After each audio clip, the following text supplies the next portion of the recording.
Good morning, students. Welcome back to our economics class. So as we have completed with our production chapter in the previous classes, we have discussed the important questions of production chapter. And today I'm going to start with one more important chapter in your exam, that is for market analysis, where you will be getting 10 marks, 5 marks, as well as 2 marks questions. Very important, easy chapter and small chapter. You can prepare. You should not leave this chapter in choice. Okay. So this is very easy chapter. You can remember these answers very easily, and a compulsory question you will get from this chapter. Okay. So today we are going to start with our new chapter, that is market analysis. So in this market analysis, the LAQ what we are going to study is, first LAQ is define perfect competition. Define perfect competition and explain price determination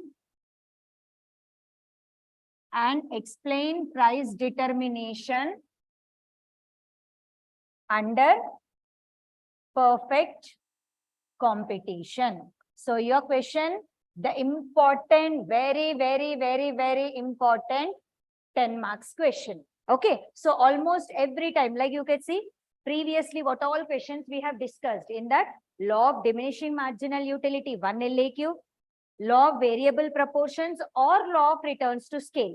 Out of these two, any one LAQ will come. Perfect competition is one more compulsory LAQ, right? So this perfect competition, how we will write this answer, how to present this answer and all, very simple and easy answer. So first you will be writing the introduction. What do you mean by perfect competition? Okay, perfect competition means it is a marketplace where there are many sellers and many buyers buying, where there are many sellers and many buyers who are selling the same commodity. Okay, so what you'll write the introduction for this? Many sellers and many buyers exist in the market where all the sellers sell homogeneous goods. All the sellers will sell homogeneous goods. Okay, so first point is what? There are many sellers and many buyers in the market. Means 100 number of sellers are there, 100 number of buyers are there. And all the sellers will sell homogeneous good. Homogeneous means what? Same type of commodity. Okay, and we also can say there is absence of rivalry among firms. Among firms, there is absence of rivalry. Why? Because many sellers, all the sellers have the right to sell the commodities, and all the sellers are selling the homogeneous goods. So everyone has the chance to sell their commodity. That's why we say here all the sellers are having the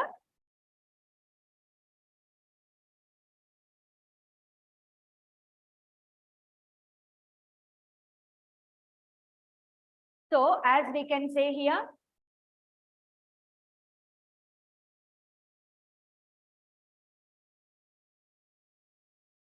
so they are having the same type of commodity.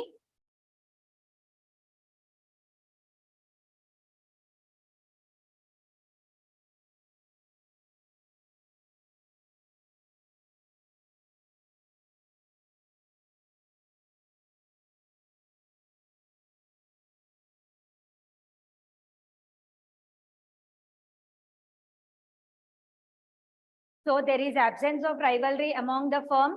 Many sellers and many buyers sell the homogeneous goods. So that's why we say there is a perfect competition in the market. Okay. So when you write down the introduction here, perfect competition means it is a market situation where there are many sellers and many large number of firms which produce homogeneous product, and firms there is a free entry and free exit of the firms. So we can say in this perfect competitive market, there is a free entry and the firms are free, they are free to leave the industry.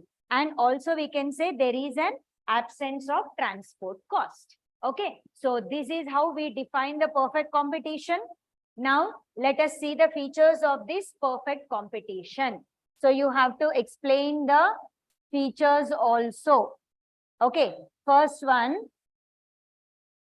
large number of buyers and sellers. As we have discussed earlier, there are large number of buyers and sellers who sell homogeneous goods. Many sellers and many buyers exist in this market, and they will be selling homogeneous goods. All the firms in the market, it will be identical. Identical means what? Similar. How many firms are there?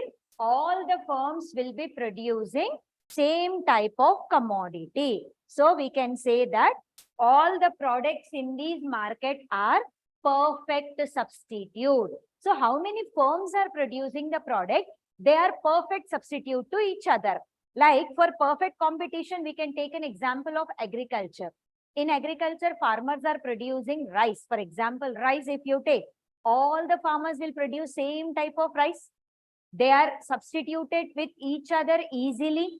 Okay, so all the we can say agricultural goods comes under this perfect competition. But nowadays in agricultural goods also we are getting different types of commodity. But to some extent we can call that as a perfect competitive market.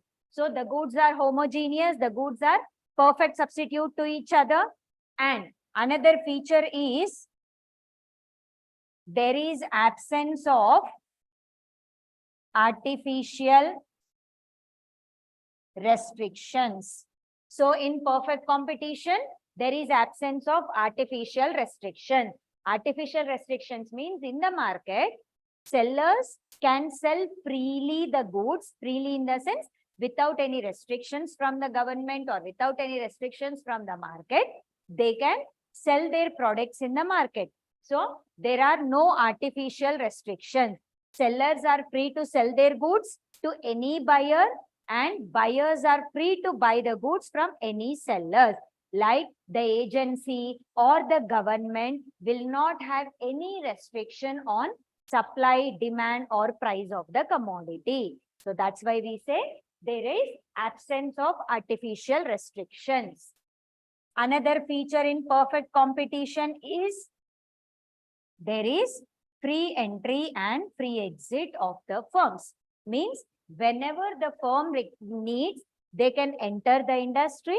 Whenever they want, they can leave the industry. So one more feature of perfect competition is there is a free entry and free exit. Means whenever the market situation is favorable to them, new firms will enter the industry, and whenever the market conditions are unfavorable to them, they can leave the industry. So that is what we say, there is a free entry and free exit of the firm. Also, another feature is there is a perfect mobility of factors of production.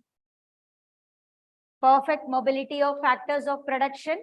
That means all the factors, land, labor, organizer, whatever the factors we are using for our production, there is a perfect mobility. Mobility means what?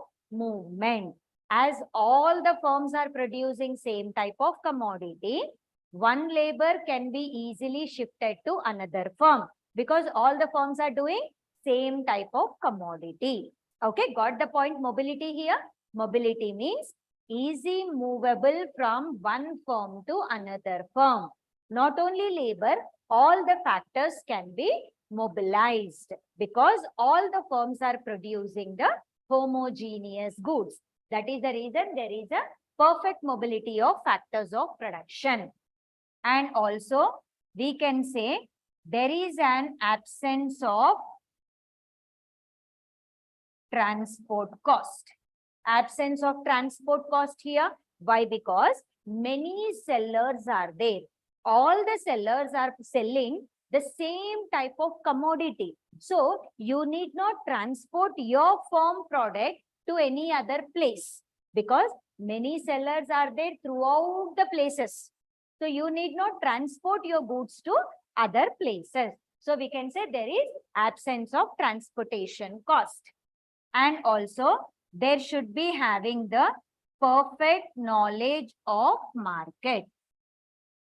Perfect knowledge of market means both buyers as well as sellers should have the perfect knowledge of the market. Means now as a buyer, they should have the knowledge about what is the existing price in the market so that they can buy at the better price. And as a seller, they should also have an idea about the market, how much quantity to be supplied in the market, what is the price that is existing in the market, how much demand is there for that commodities in the market. So these all knowledge should be there for the sellers. So that's why we say in the perfect competitive market, both buyers and sellers should have perfect knowledge about the market. Okay, so if you see the features of this perfect competition, there are under perfect competitive market, there are large number of buyers and sellers. Many sellers, many buyers will be there. And they sell homogeneous goods.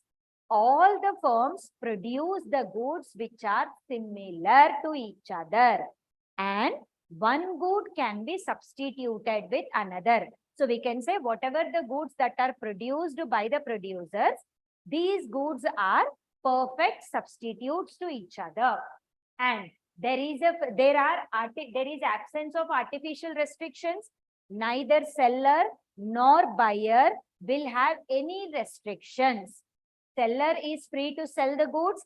Buyer is free to buy the goods. No restrictions from government or agencies. They have the freedom. And there is a free entry and free exit of the firm. Under perfect competition, we can say that firms, whenever they earn profits, many new firms will enter the industry. Means when there are favorable conditions, firms will enter the industry. When the firms are earning losses like unfavorable conditions, firms may leave the industry. Okay, and there is a perfect mobility of factors of production as all the firms are producing the same type of commodity. The factors can be mobilized. Means one factor can be easily mobilized to another firm. So easy movement of the factors will be there. Absence of transport cost, as many sellers are there, all the sellers will be present throughout the places. So no need for one firm only to supply or transport the goods. So to the firms, there is absence of transport cost. And there is a perfect knowledge of the market. So buyers, both buyers and sellers, both of them has the perfect knowledge about the market regarding price, demand, supply and all, right? So these are the features of perfect competition, which you have to write two lines, meaning you have to write about this side heading. Okay, now in your question, you have defined what is perfect competition. Now write down how the price determination will be done. Price determination under perfect competition. So under perfect competition, how price will be determined? So we can say that price determination price is determined in the perfect competition, not by the buyers or nor by the sellers. Okay, you can see here, neither buyers nor sellers will determine the price. Then who will determine the price in the market? Depends on demand. That is, industry determines the price based on market forces,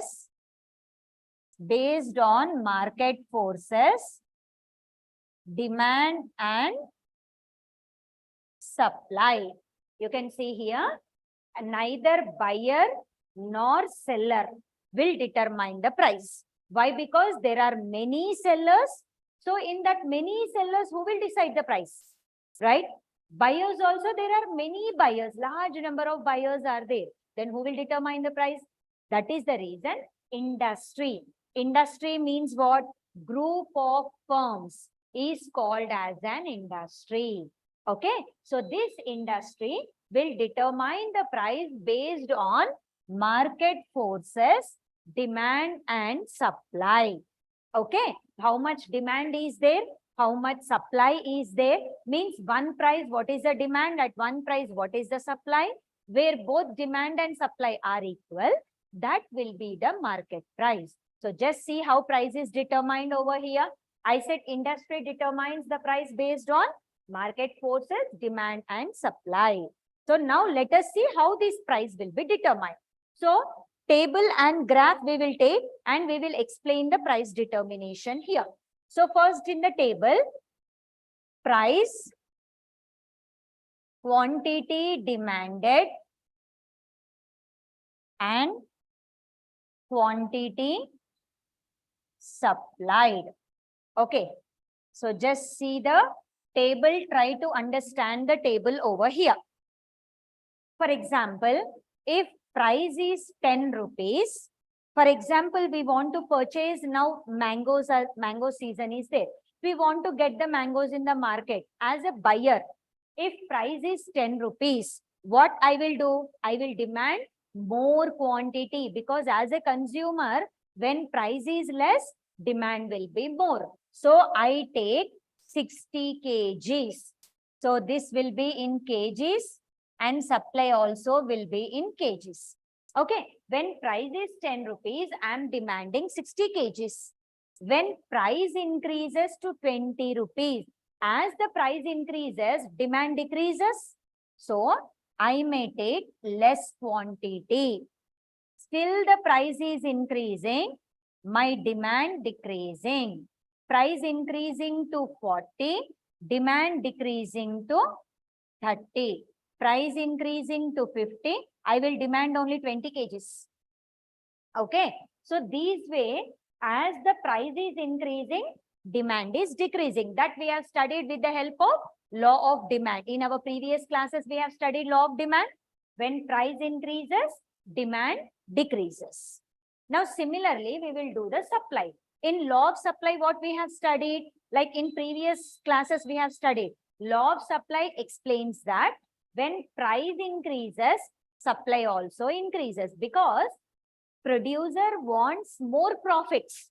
So when the price is less, he will supply less quantity.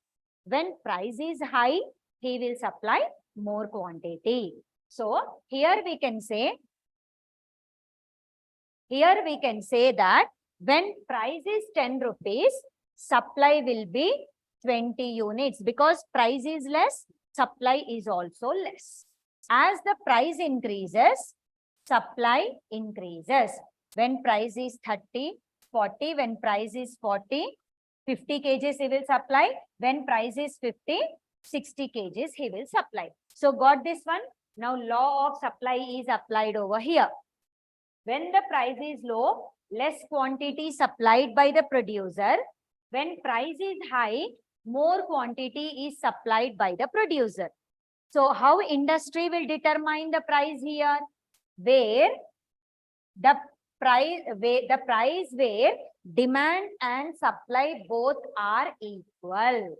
That is the equilibrium price determined by the industry. Okay. So you see, at the price 30 rupees, our demand and supply both are equal, right? So that will be the 30 rupees will be the equilibrium price. Equilibrium price, which is determined by the industry. Now what I said, industry determines the price based on market forces, demand and supply. So at one particular price, we have taken different quantities demanded and different quantities supplied. So where both demand and supply are equal, that will be the equilibrium price, which is determined by the industry. Now, this price has to be followed by both buyers and sellers. Both buyers and sellers will follow the price. Okay. So, by using the graph also, we can explain this one. On x-axis, we take quantity demanded and quantity supplied. And on y-axis, we can take price. Now, when they see, as you see the demand, as per law of demand, when price increases, demand decreases. So there is a negative relation. When there is a negative relation, how will be the demand curve? Our demand curve will be sloping downwards. Okay, in law of demand, what we explain? When price increases, demand decreases. So there is a negative relation. When there is a negative relation, demand curve will slope downwards. Same thing you see here. As the price increasing from 10 to 50, demand is decreasing from 16 to 20. Got the point here? That's why our demand curve will be sloping downwards. And when you see about the supply here, supply, what is happening to our supply curve? As the price increases, supply also increases. So positive relation, our supply curve will be sloping upwards. Supply curve is sloping upwards, demand curve is sloping downwards here. So the point where demand and supply are intersecting, that is called as our equilibrium price. So quantity will be 40 units will be supplied at 30 rupees. Okay. So this point is called as equilibrium. Okay. What is equilibrium? Equilibrium price is where quantity demanded is equals to quantity supplied. Industry will determine this equilibrium price based on market forces, demand and supply. Okay.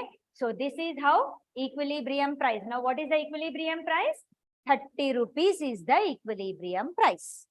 Got the point? So you remember this equilibrium price you may get for 2 marks also. So what is equilibrium price?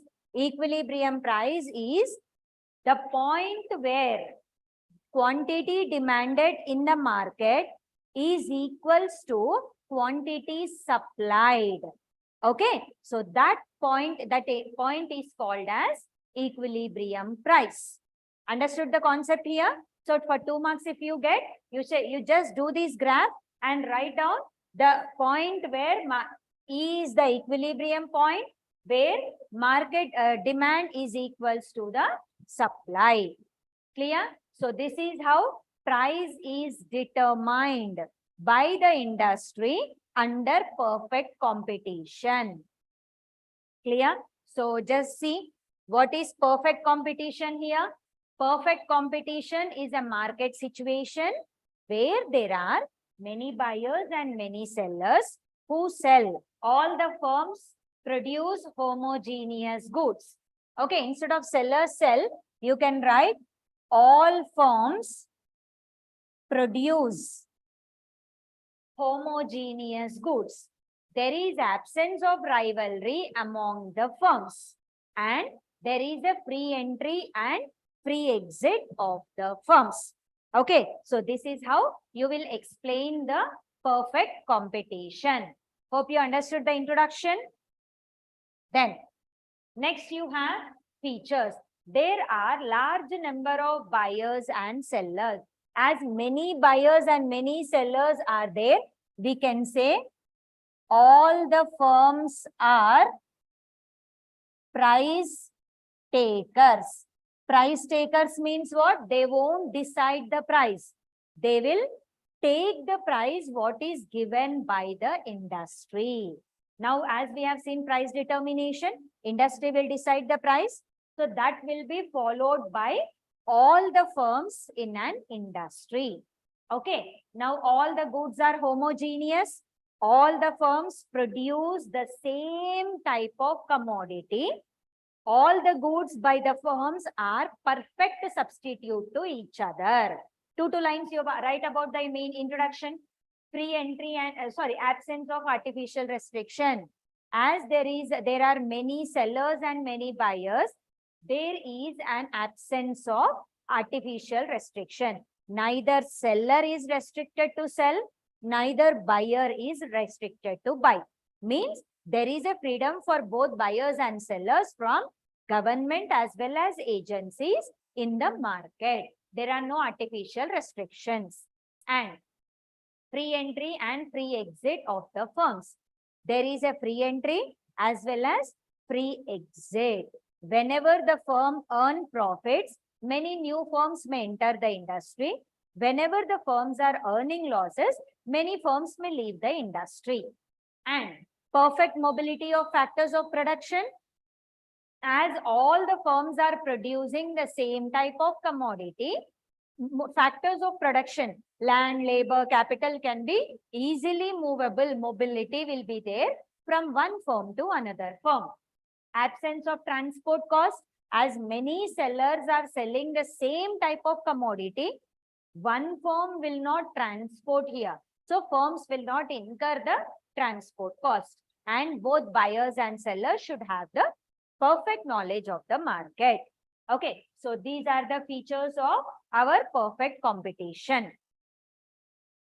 Then you see how the price is determined under perfect competition.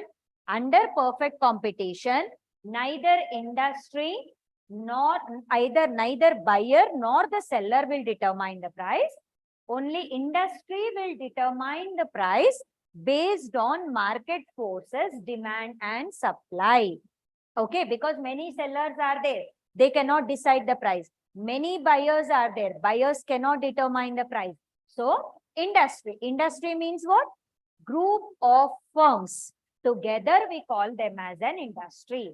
Industry determines the price based on market forces, demand and supply. Okay, so you can see as per law of demand and as per law of supply, we have done the table. Based on the table, demand curve slope downwards, supply curve slope upwards, where demand and supply both are equal. That is called as equilibrium price. Clear? So this is how you will write your perfect competition answer. Very, very, very, very easy compulsory question from exam point of view.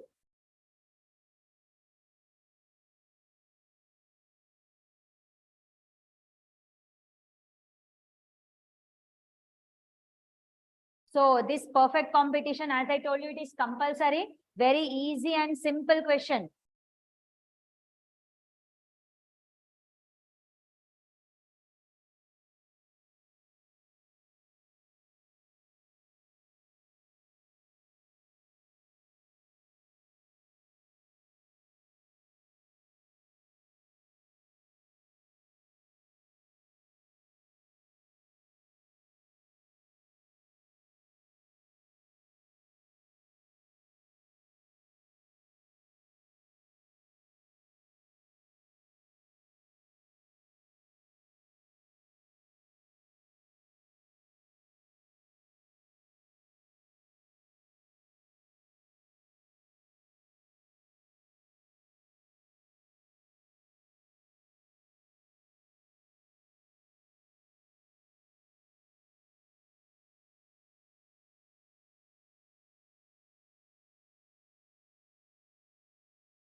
So hope you understood this perfect competition, right? Then next.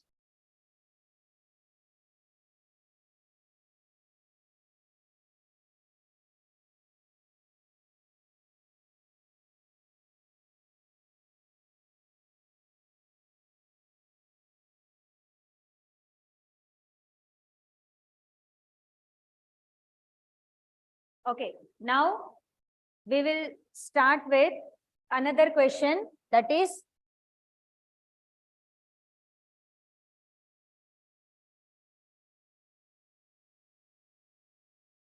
classification of market.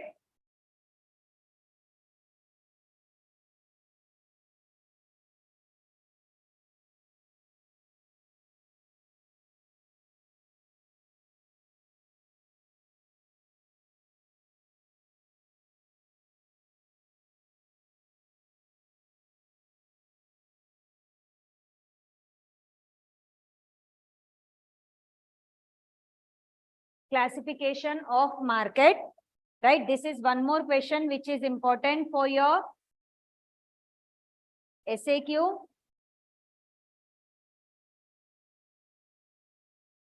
And also your VSAQs.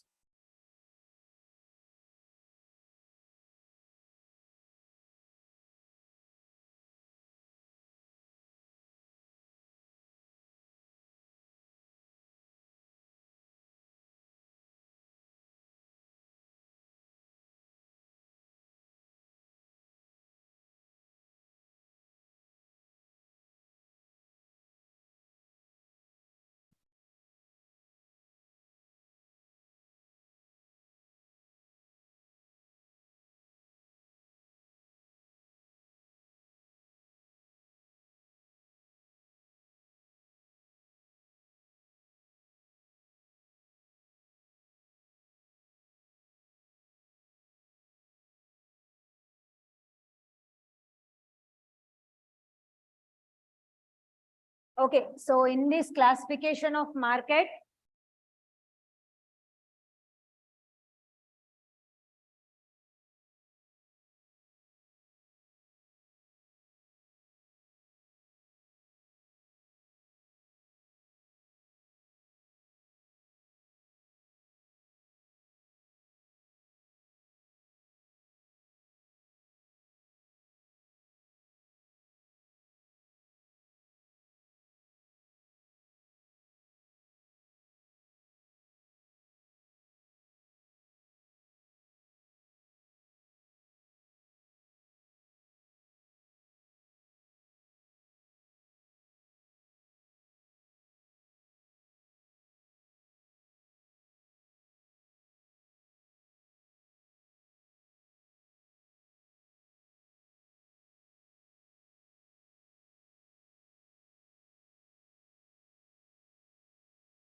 okay, so now next question we are discussing here, that is our classification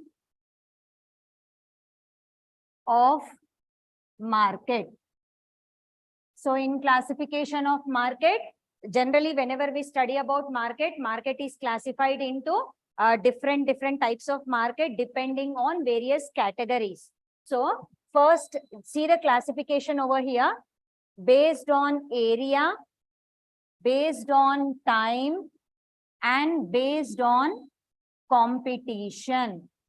So this way we have three categories where market is classified. Okay, so the three categories, first based on area. Based on area, how the market is classified? Based on area, we have regional, okay, we can just write it as local market, national market, local market, national market, and international market. So just see, based on area, how we are dividing the market. Local market. Local market means what? Within our locality, within our local area, the firms will sell their goods. Wherever the firm is located, in their particular locality only, they will supply the goods. Okay. Next is national market. National market means when a firm is selling the products throughout the country, we call it as national market. Not only in local area, but also throughout the country. Next, we have international market. International market means here, when the firms are selling their products, they are making available their product throughout the countries, means in all the countries, throughout the world. We call it as international market. Okay, so based on area, we have local market, national market, and international market. Next, we have based on time. Based on time, we are having very short period market,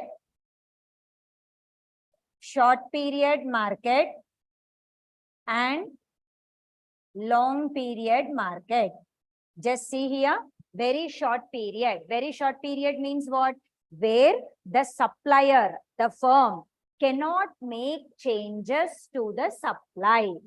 Means once they have supplied the products in the market, they may not make any changes in the supply. Once the goods are supplied, that is over. They cannot increase or decrease the supply. That is called as very short period. Mostly perishable goods come under this very short period market. Next is the short period market. Short period market means where the supplier can make the changes to the product. Like we have seen, in short period, they will have variable factors. By increasing the variable factors, output can be increased, which we studied in our law of variable proportion. So in short period, producer can increase the supply to some extent. Okay, so that is called as short period. Now coming to long period. Long period means it is a time period where producer can make changes to all the products here. He can increase the supply, he can decrease the supply, and whatever changes he wants, he can make in the supply. So that type of market is called long period market. So long period, we can take all the durable goods come under long period market, right? Where they make changes and all. Next, based on competition, we have first one, perfect competition. Like already we have studied with the perfect competition, where there are many sellers and many buyers selling homogeneous goods. And again, there will be one more type of market, which is imperfect competition. Imperfect competition means what? Either means, as in perfect competition, you see, many sellers will be there. Whereas under imperfect competition, we may have single seller, we call it as monopoly. Two sellers, we call them as duopoly. Very few sellers, oligopoly, or many sellers who sell differentiated products. That is called as monopolistic competition. That is called as monopolistic competition. Okay, so just see here, under imperfect competition, imperfect means what? Many sellers will not be there and homogeneous goods will not be there. So either there may be a single seller, we call it as monopoly. Only one firm will make the product which they sell in the market, or two firms may be there who produce the goods. We call them as duopoly, or very few firms will be there. Few firms means what? Either 5, 6 or 10 or 12, which we can count them. Very few sellers are there, or many sellers will be there, but they will be selling differentiated product. That is called as monopolistic competition. So this is how the classification of market will be there. Sometimes you may get this question for 10 marks also. Very simple question. You have to explain 2 lines about each one. Okay, what is local market? When the firm is selling their product within its locality.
So here, based on area, we have local market, national market, and international market. Local market, within the local area, the firms will sell the goods. National market, within the country, means outside the boundaries of our regions, the firm will sell the product. And international market, where the firms are selling their products throughout the world, outside the boundaries of our country. And during that, based on time period, we have very short period market, and long period. Very short period, it is a time period where the firm cannot make changes in the supply. Already the goods are supplied in the market and they cannot make any changes in the supply. Short period, it is a time period where the firm either can increase the supply or can decrease, because in short period they can make change, they can increase the variable factors. They can increase the supply by increasing the variable factors. Long period, it is a time period where the firm can make changes. Whatever the changes they wish to do, they can do in the long period. Based on competition, we have perfect competition and imperfect competition. Perfect competition means, as we have discussed, it is a marketplace where there are many sellers and many buyers who will produce same type of commodity, homogeneous goods. And imperfect competition is a marketplace where there may be a single seller or 2 sellers or very few sellers or many sellers who sell differentiated product. Okay, so this way we have the, based on competition, we are having the market. So these are the different types of market based on area, time, and competition.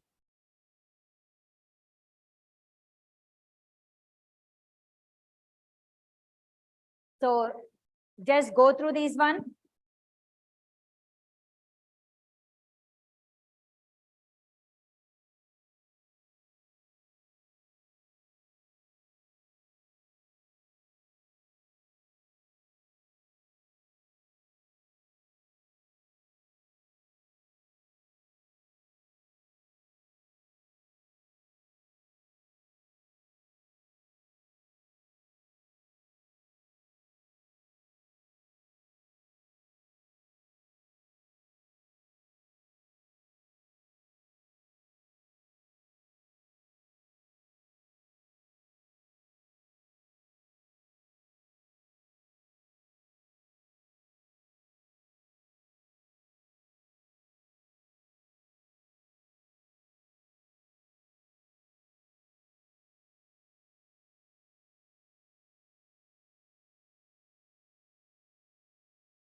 You can just see, go through whatever we have discussed today. Perfect competition.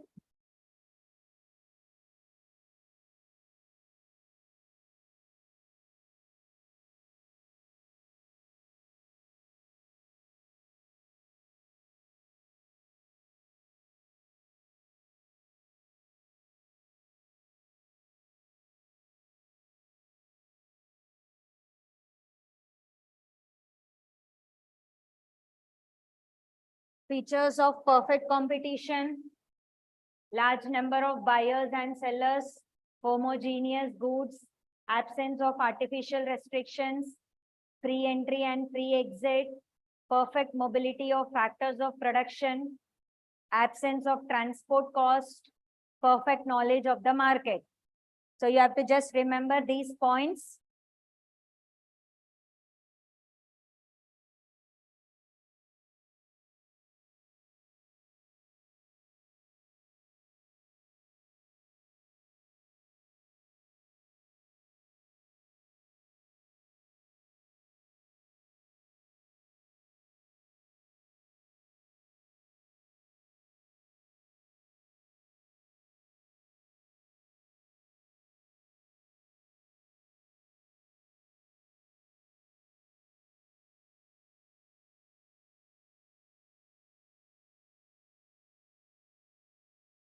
Price determination under perfect competition.